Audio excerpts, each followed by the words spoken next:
Thanks so much for inviting me and for all of you coming to listen today. I'm going to try to hopefully keep it fairly brief. I put an enigmatic little thing below my title here, a pretextual illustration, because we were behind. One of the people working on this project graduated and moved on and is no longer working on it. Another person had a baby a couple of days ago. And so it has not come along as fast as I thought, but I'm still going to present some very preliminary descriptives. But I decided to shift the presentation a little bit. There's going to be a relatively long windup to give you a sense of the larger project of which this is a part and how I'm trying to think about the research agenda that this is a part of, and actually the connecting to Parliament is a part of as well. And you all, especially my partners in that, might think of it a little bit differently, but I thought it might be illuminating for you to hear about the ways that I see it fitting into my own research agenda. So the first thing to say is I published a paper a few years back in the journal Science, just a short commentary sort of piece called On the Need for a Translational Science of Democracy. I don't know, everybody might know this, but translational is a term of art used mostly in the natural sciences to talk about bridging between basic science and applied science. And since then, I've been intrigued by a book. It's actually called Pasteurs Quadrant, that attempts to sort of categorize forms of science and point out that there have been some scientists that have successfully contributed to basic understanding, done basic research, while simultaneously doing work that had huge practical implications and even contributed to those practical implications directly themselves. So Einstein is sort of your pure example of fundamental learning basic science. That's Thomas Edison in the lower right corner there, who was a very applied scientist. As I said, the book uses Louis Pasteur as the emblem for somebody who can do both. But I didn't like the idea of three white men being the torch carriers here, and so I like to call it Curie's Quadrant rather than Pasteur's Quadrant, because I think Marie Curie fits this bill as well. And the idea here is the concept is use inspired basic research. So you think about some sort of application, some sort of problem in the world that you're going to contribute to solving, but work backward.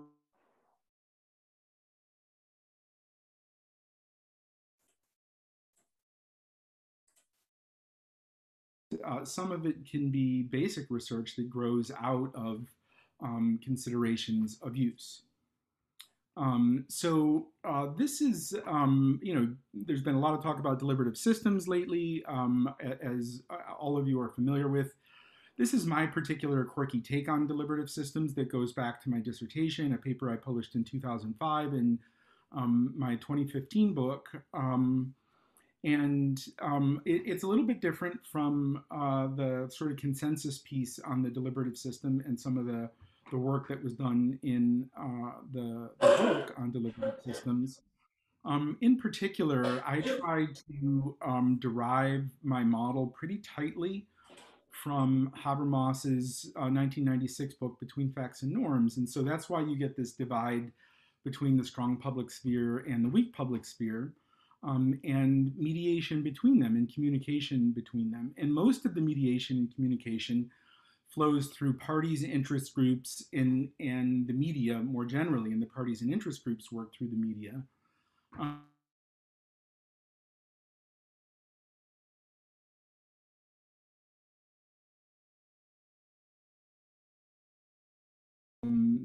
The weak public sphere and the strong public sphere interacting usefully and productively in ways that don't have to flow necessarily through parties, interest groups, and the media.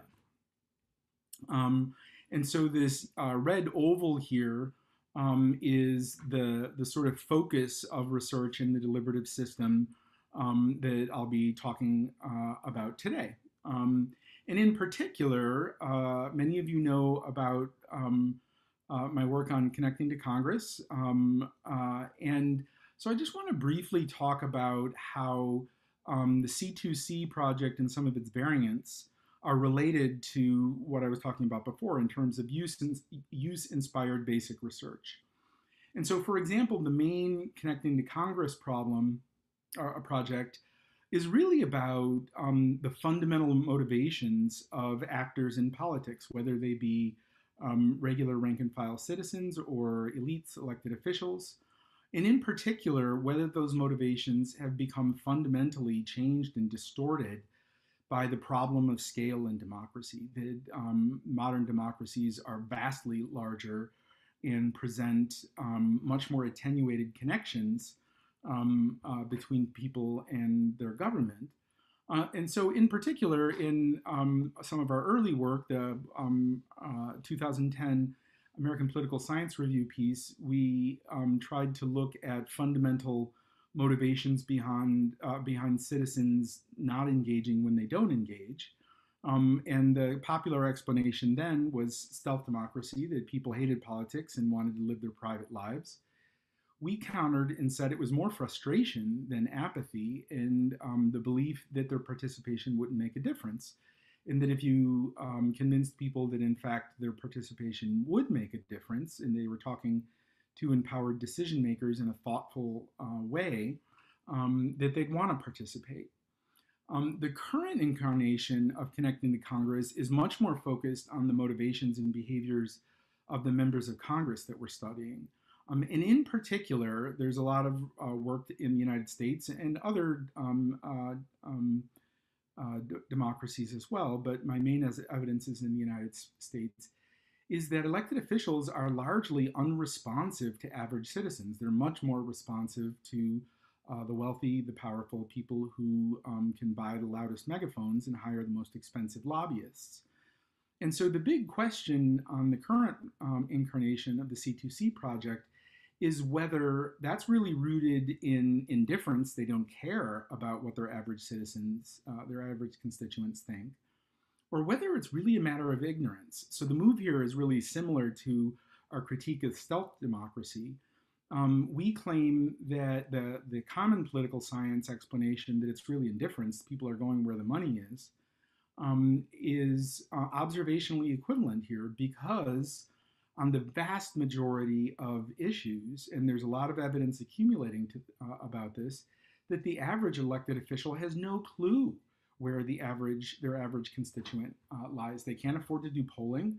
The polling that is available is only on the most salient issues and tends to be at the national level rather than at the level of their constituency. And the people who contact their office directly are wildly unrepresentative of the larger constituency. So that's just to give you a sense of how this use-inspired problem of people feeling alienated from democracy and trying to make those connections really taps into very fundamental political science and social scientific questions about the functions of modern democracy and fundamental motivations. We've also done variants of C2C at the state and local level in the United States. And there, the basic research question is around deliberative subsidiarity.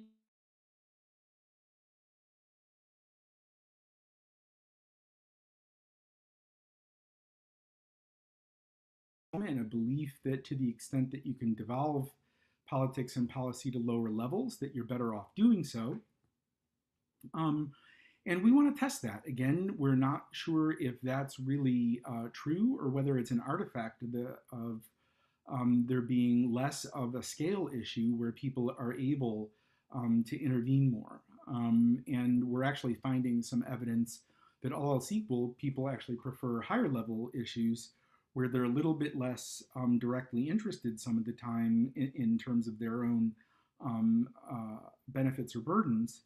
But the local level level has much more of a not in my backyard, people retreat into a more self-interested framework there. So that would, overturn a pretty fundamental sense of how politics is supposed to work, at least in federated systems. As we've talked about before, the Connecting to Parliament project is so exciting to me because it really gets at whether the principles that we developed in directly representative democracy are translatable into a strong party and parliamentary system. And in particular, whether the fundamental motivations and relationships at both the elite and the constituent level are similar between presidential systems and strong party parliamentary systems. I won't go into too much detail about it, but we're also doing our first project with a committee in the Congress, the Natural Resources Committee, that's working on an environmental bill. And we're excited about this because it's got a real chance of affecting real important legislation.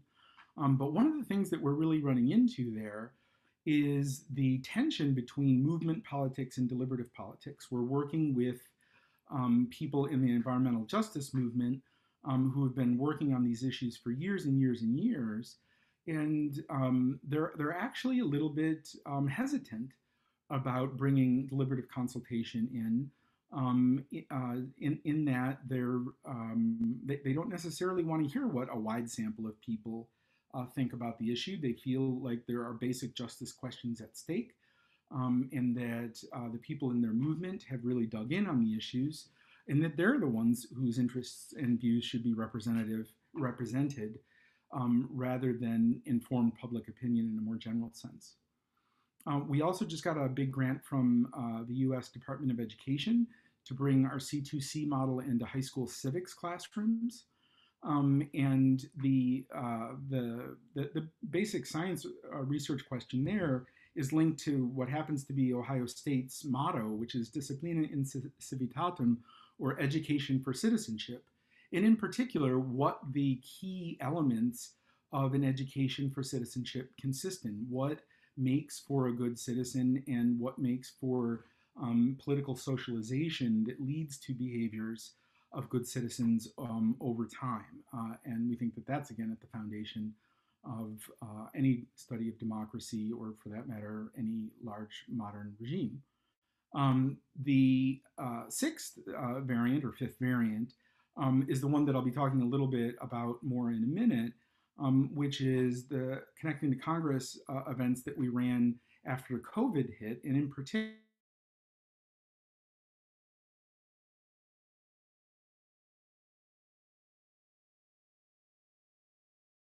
and the big, deep questions at stake here, the one that's sort of in a middle level, is crisis communication, which is normally thought of as top-down in one way, and whether that can be made a two-way process. In a sense, in a bigger picture, whether sort of concentrated interests are really compatible with democratic forms in self-government. And I'll be talking a little bit more about that. That's another big ticket question. Then finally, this seventh one is not really a variation on C2C, but we've got a project with Andre Bachtiger and one of his students studying perceptions of the legitimacy of various forms of mini-publics under a bunch of different descriptions and across many different countries. And we're interested in levels of support for the legitimacy of those proposed bypass mechanisms. What sorts of people, subgroups within those different countries support it, and under what conditions, when. And this project is in large part motivated as a response to Christina Lafonte's recent book criticizing the use of mini-publics and other sort of facially deliberative techniques. Okay. So switching to the topic that I said I was going to talk about a little bit today, there's still a fair bit of wind up here, but the question here is sometimes what I call James Madison at scale. The average member of the US Congress represents about 280 times the number of voters than they did at the founding. And in the Federalist Papers and other documents, Madison says that were already stretching the limits. He would think that the scale, the multiplication of 280 times would be preposterous. He wanted the Congress to grow as the population and the electorate grew, and it didn't. And it grew for very good reasons. The enfranchisement of non-whites, of unlanded people, of women, and of younger people in the United States. But the size of the chamber didn't grow, and then also population growth didn't grow accordingly. And so the mechanisms of representative democracy that Madison thought were at stake here would be just unrecognizable to him. And in particular, we worry that there's a strain between people feeling like they've got a real role in governance, that they have a voice in their own self-government, versus the level of expertise that's needed, either just among the professional legislators, but even the next layer of scientific and policy expertise that informs the actual elected experts. And in particular, the big research question here comes from a famous quote from Madison in Federalist 10, where he says, to secure the public good and private rights against the danger of faction, and at the same time to preserve the spirit and the form of popular government, is then the great object to which our inquiries are directed. And I think political scientists today are wrestling with that same great object. But it takes on a somewhat new manifestation here, which is also been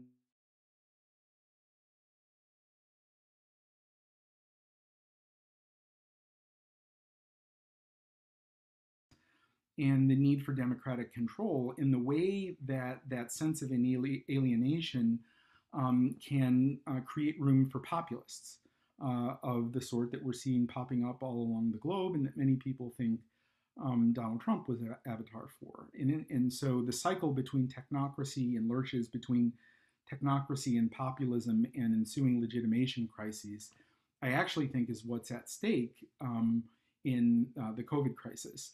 And to explain why, let me give you a little quote. I have a strange little paper that I think is forthcoming. It might be a conditional accept at the APSR. It's just a letter, and it was based off of this an interview that Habermas did in 2020 in Le Monde. This is my own clumsy translation, but I've checked it with native speakers, and I think it's basically accurate. And it was a throwaway line. The interview was about different things, but he says, "We must act in the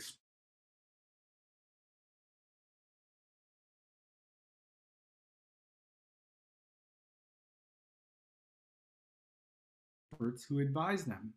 The scene in which political action is plunged into uncertainty has rarely been so brightly lit. Perhaps this very unusual experience will leave its mark on public consciousness." Now, if that quote seems a bit enigmatic to you, I wrestled with it for a while, and I posted it on Facebook and asked people to tell me what they thought about it. And the interpretation that I came around to is that with the massive attention being given to science and expertise in the context of the governmental response to the crisis, there is an opportunity here to break the dialectical tension between technocracy and populism by the public coming to better appreciate the absolute ineliminable need for expertise in modern governance, but at the same time, fully appreciating the ways in which that expertise doesn't settle the normative questions, the normative steering that still has to come from the weak public sphere, from civil society. And not thinking that everybody just knows what the answers are, and it's a matter of just summoning the political will to implement them, but that there's real political value conflicts at stake that need to steer and guide the trade-offs that the elected officials will make in the context of the expert knowledge that they're also processing. So now we got the COVID crisis. As I said, two-way crisis communication as a case study, I think, in this possibility of how COVID could transform the dialectical tension between technocracy and populism. In most accounts of crisis communication, it's strictly elites talking to the masses, and by and large via the media. But we were in the field doing our deliberative town halls when COVID hit, and we pivoted after a few weeks and started doing COVID-based town halls. And they allow for direct, not mass-mediated crisis communication, and in principle, two-way communication, where the constituents could tell their elected officials where the shoe pinches, what they're experiencing, and what they think about the first cut set policies in a rapidly evolving sort of situation. So the members of Congress we interviewed said that they had several goals, 5 goals, in doing these COVID town halls. Some of them were pretty familiar. They were just variations on other things that the standard town halls, but others were distinct to crisis communication. So one is disseminating reliable and trusted information. Something on the order of 84% of the constituents in our sample said that they struggled on who to trust and which information was reliable. And in particular, the bipartisan town halls give us an opportunity to test the proposition developed from John Zoller that if you get signals, at least in the U.S. context, from members of the two leading parties converging, that the public tends to come along, and presumably this would greatly increase trust in the perceived reliability of the information. Also, persuasion to compliance with public health advice and directives. They were also looking for a direct channel for constituent service needs. It was overwhelming their standard channels. And they wanted to make to personally be able to reassure and connect with their constituents, which they're really good at, and they vastly prefer to do in person. But all of a sudden, they're shut in their basements, and they were going crazy. And we provided a way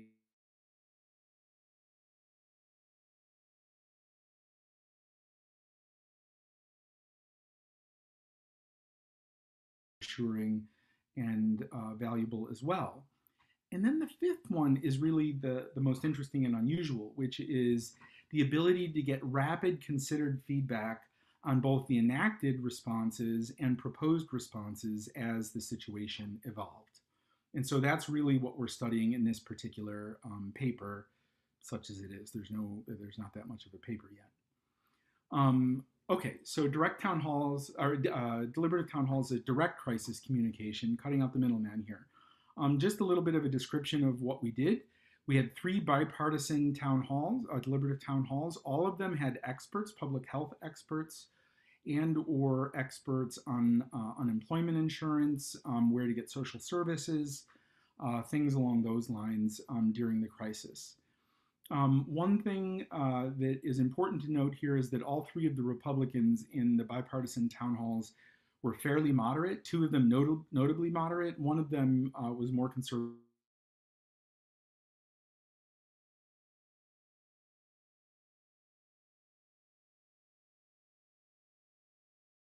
Insurrection Commission, and on a few other things is a moderate. So it's not clear that we can generalize to the entire Republican Party, unfortunately, but we're getting some leverage here, and can also talk about the effect of bipartisan signals. We had 6 single member of Congress town halls. All of those had experts as well, a mix of public health and social service, employment, and monetary experts, loan, foreclosure, blocking, advice, things along those lines. We had almost 14,000 constituents participate in the town halls, though they were skewed towards the earlier ones, the ones with senators involved. We had 2 with senators, and the bipartisan ones, of course, because there were 2 separate points of draw. I'll note that the quality of the discussion and the questions and comments was really, really good as they've been in the past.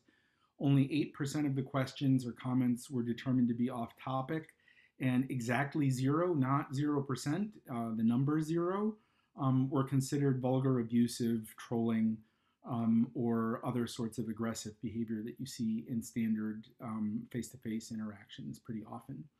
They occurred between April 7th and September 23rd of 2020. Most of them went for 90 minutes. A couple spontaneously, there were still lots of questions coming in, huge numbers of constituents still on the call, and the elected officials and experts just decided to extend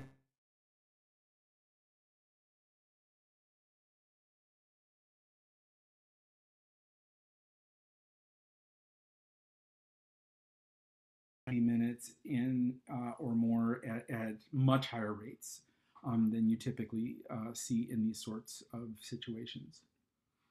The constituents considered views on some of the issues that were at stake.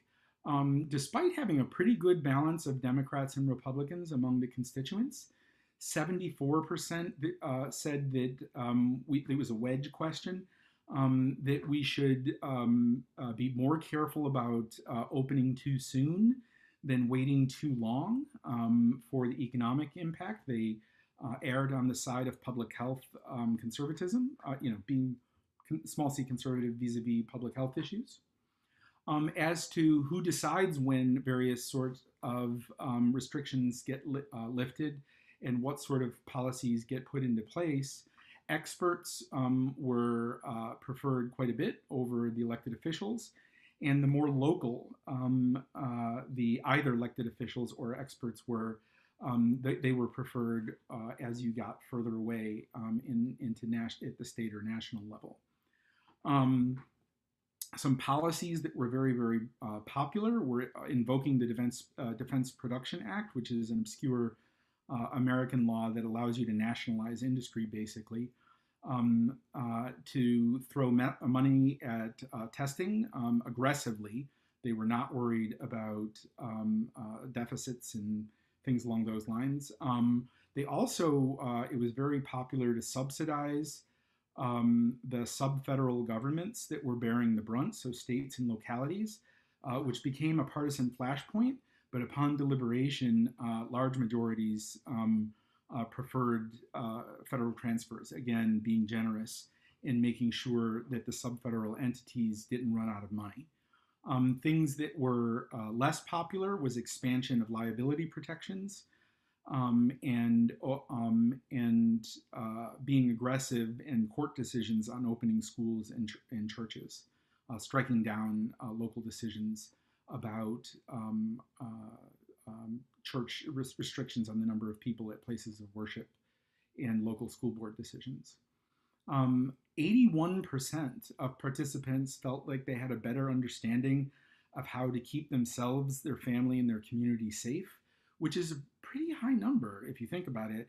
97% said that they intended to tell their family and friends about what they learned. Some of this is being driven a little bit by the early ones where the need for that information was more acute. But when you're talking about 97%, it means everybody essentially felt this way.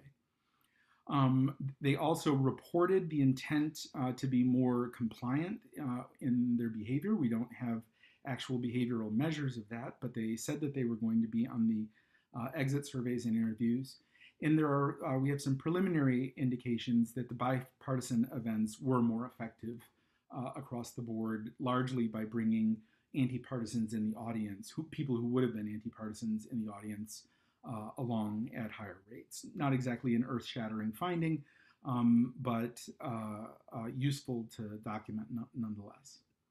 But then maybe the biggest and most interesting question is whether there's really an opportunity for recursive representation here, whether the elected officials were listening to their constituents and changing their thinking or behavior and representational activities. And we did exit interviews, at least with staff and in some cases with the members. And there were at least 4 smoking gun examples of offices changing their behavior. One office said that it came through loud and clear what their constituents wanted, and they did all of their messaging, voting, and committee work around three issues, or three items. One was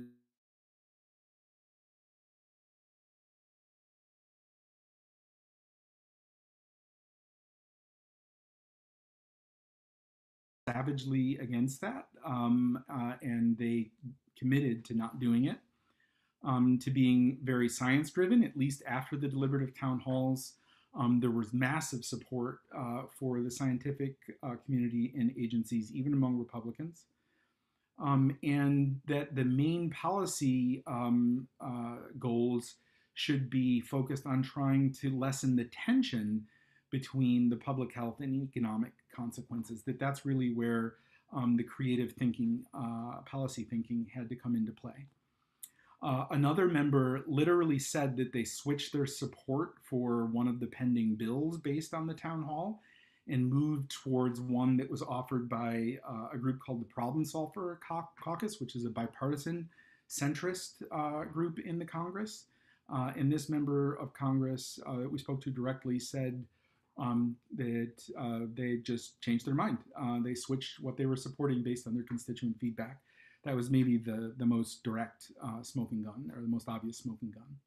Another one that got feedback that some of their behavior wasn't super popular with their constituents said that they changed their messaging in response to that. And rather than just telling people what they did, switched their emphasis to explaining why they did what they did, and trying to build a justification. That's more ambiguous from a recursive representation standpoint, and we can talk more about that. Finally, one of the offices also said that they're going to totally overhaul their constituent engagement operations from being a purely communications issue to being a way to inform their legislative activities. And that was music to our ears.